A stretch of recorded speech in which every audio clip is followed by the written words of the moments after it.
नमस्कार मित्रों। आज हम पढ़ रहे हैं मोहन राकेश का हास्य प्रधान एकांकी अंडे के छिलके। आप देख रहे हैं अपना channel CBSE Hindi with Mathura Das. आज से हम कक्षा 11 की ऐच्छिक पूरक पुस्तक अंतराल को पढ़ेंगे, जिसका पहला पाठ है अंडे के छिलके, जो कि मोहन राकेश जी द्वारा रचित है। देखते हैं सबसे पहले मोहन राकेश जी का जीवन परिचय। इनका जन्म सन 1925 ईस्वी में अमृतसर में हुआ। आपने पंजाब विश्वविद्यालय से हिंदी व अंग्रेजी में एमए किया। जीविकोपार्जन के लिए अध्यापन कार्य भी किया। आप एक सिंधी परिवार से थे। आपके पिता करमचंद बहुत पहले सिंध से पंजाब आकर बस गए थे। आप हिंदी के बहुमुखी बहुमुखी प्रतिभा संपन्न नाट्य लेखक व उपन्यासकार रहे। समाज की संवेदनशीलता और समय के प्रभाव से एक अनुभूति क्षण चुनकर मोहन राकेश अपनी कहानियों की विषय वस्तु तैयार करते थे। आप नई कहानी आंदोलन के प्रमुख स्तंभ रहे हैं। आपकी मृत्यु सन 1972 ईस्वी में हुई। रचनाएं देखते हैं। इनकी रचनाएं बहुत ही प्रसिद्ध हैं। हिंदी साहित्य के अंतर्गत इनका प्रमुख स्थान है। देखते हैं रचनाएं हैं। उपन्यास है अंधेरे बंद कमरे, अंतराल, न आने वाला कल आदि। नाटक हैं आषाढ़ का दिन, लहरों के राजहंस, आधे अधूरे, पैर तले की जमीन, और रात बीतने तक, शायद प्यालियां टूटती हैं आदि। एकांकी है अंडे के छिलके, बहुत बड़ा सवाल आदि। कहानी संग्रह है क्वार्टर, पहचान, बारिश आदि। निबंध है परिवेश आदि। यात्रा वृतांत है आखिरी चट्टान तक आदि। अंधेरे बंद कमरे, अंतराल, आषाढ़ का एक दिन, लहरों के राजहंस, आधे अधूरे, अंडे के छिलके और आखिरी चट्टान इन सभी में और अधिक महत्वपूर्ण हैं। साथ में मैंने इनके पुस्तकों के चित्र भी दिए हैं, इन्हें देख सकते हैं। अब देखते हैं लेखक का साहित्यिक योगदान हिंदी में क्या रहा। मोहन राकेश को कहानी के बाद सफलता नाट्य लेखन के क्षेत्र में मिली। हिंदी नाटकों में भारतेंदु व प्रसाद के बाद मोहन राकेश का दौर रहा। राकेश के नाटकों को रंगमंच पर मिली शानदार सफलता इस बात की गवाह बन गई कि नाटक और रंगमंच के बीच कोई खाई नहीं है। उन्होंने हिंदी नाटक को पहली बार अखिल भारतीय स्तर ही नहीं प्रदान किया, वरन उसके सदियों से अलग थलग पड़े प्रभाव को विश्व के नाट्य साहित्य के समानांतर समानांतर लाकर खड़ा कर दिया। आपके नाटक आषाढ़ का एक दिन, लहरों के राजहंस, आदि अधूरे हिंदी साहित्य के सर्वाधिक प्रसिद्ध नाटकों में से रहे।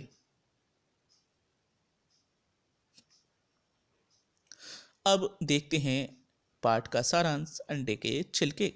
प्रस्तुत नाटक में मोहन राकेश ने एक मध्यवर्गीय परिवार के विभिन्न विषयों को सूक्ष्मता से उजागर किया है। नाटक में कुल 6 पात्र अम्मा, माधव, राधा, बीना, गोपाल और के प्रतीक स्वरूप नाटक में आए हैं। सभी एक दूसरे से छिपकर अपने शौक पूरे करते हैं, परंतु उनके इसे छिपाने के पीछे उनके अन्य पात्रों के प्रति सम्मान व प्रेम का भाव है। अंत में सभी को सभी के विषय में पता चल जाता है। सभी पात्रों की परस्पर घनिष्ठता तथा आत्मीयता पूरे एकांकी में झलकती है। देखते हैं पात्र। सबसे बड़े जो हैं माधव और उसकी पत्नी, फिर है गोपाल और उसकी पत्नी बीना। बीना नए विचारों वाली है। और फिर आता है श्याम, जो कि माधव और गोपाल का छोटा भाई है। इनकी एक माता जी हैं, अम्मा जो हैं, बोले उनका नाम है जमुना देवी, जो श्याम, गोपाल और माधव की माँ है। वह बीना और राधा की सास है। स्थान है इन लोगों का घर और समय है बरसात की एक रात। एकांकी के अंतर्गत एक एक ही अंक में, एक छोटे से भाग में एक जीवन से संबंधित किसी एक घटना का परिचय कराया जाता है। इसमें एक ही रस प्रमुख होता है। तो यह एकांकी सिर्फ उस शाम के समय की एक घटना के विषय में है जिसको हम आगे पढ़ेंगे। तो आपका अब हमने पात्र परिचय करा दिया, जिससे आप आगे की जो कहानी का उसका एकांकी का जो सारांश है उसको समझ सके। तो देखते हैं सारांश, देखते हैं कथानक। एकांकी की शुरुआत में गैलरी वाला दरवाजा खुला दिखाई देता है। बरसात हो रही है। श्याम सीटी बजाता अंदर आता है। श्याम और बीना बातें कर रहे हैं। बीना श्याम की भाभी है। बीना नए जमाने की महिला है। श्याम बीना के कमरे में आते हुए कहता है कि अब भाई का कमरा पराया लगता है।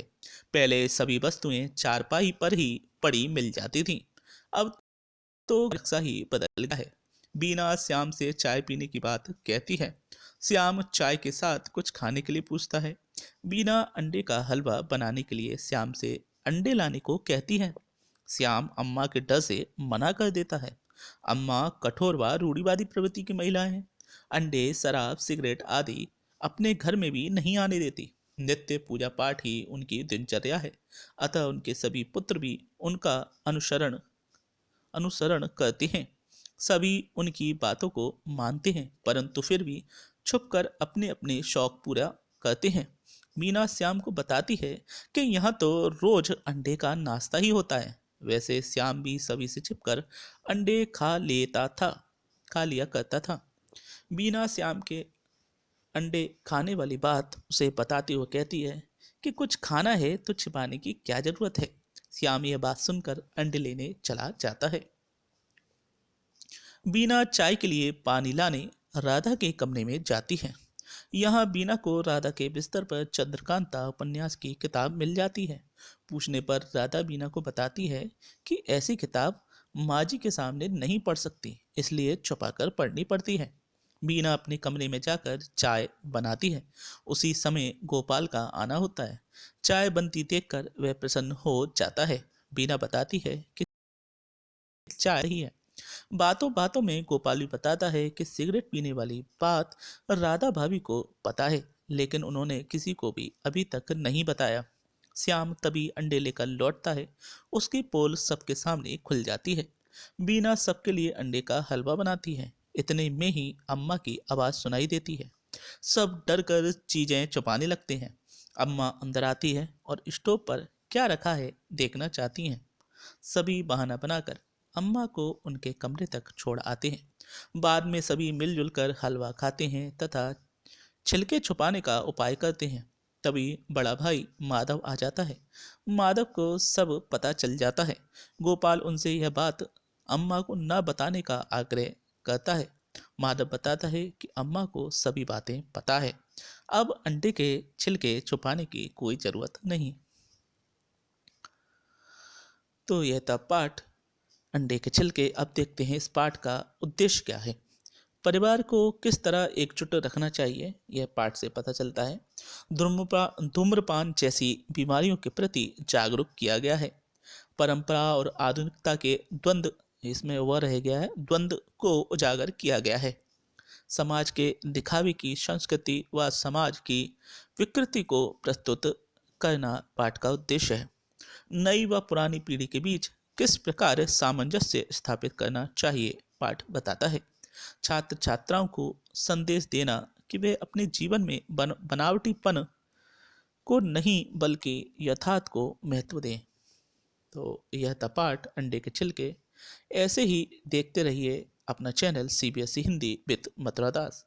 आपको हमारा यह वीडियो कैसा लगा जरूर बताएं। अगर आपको अच्छा लगा है तो लाइक जरूर करें और अन्य बच्चों तक इसे शेयर जरूर करें, और संभव हो तो सभी को सब्सक्राइब कराएं चैनल, जिससे मेरी नवीन जो वीडियो आती रहे वो उनको मिलती रहे।